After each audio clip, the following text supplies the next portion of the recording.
الحمدللہ نحمدہ ونصلی علی رسول الکریم۔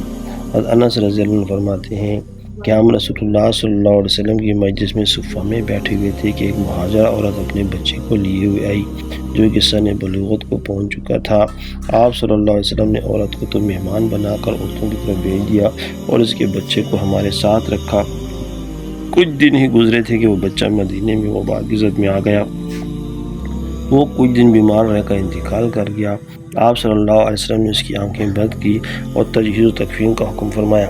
جب ہم نے اس کو غسل دینا چاہا تو آپ صلی اللہ علیہ وسلم نے فرمایا، انس اس کی ماں کو جا کر خبر کر دو۔ تو میں نے اس کو خبر کر دی۔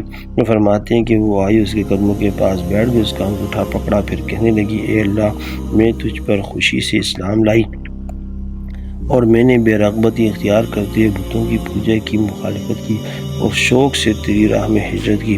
حضرت انس رضی اللہ عنہ فرماتے ہیں کہ اللہ کی قسم اس کی بات پوری بھی نہ ہوئی تھی کہ اس کے قدموں نے حرکت کی اور اس نے اپنے چہرے سے کفن ہٹایا اور وہ آپ صلی اللہ علیہ وسلم کے دنیا سے رحلت فرمانے اور اس کی ماں کے انتقال کے بعد تک بھی زندہ رہا۔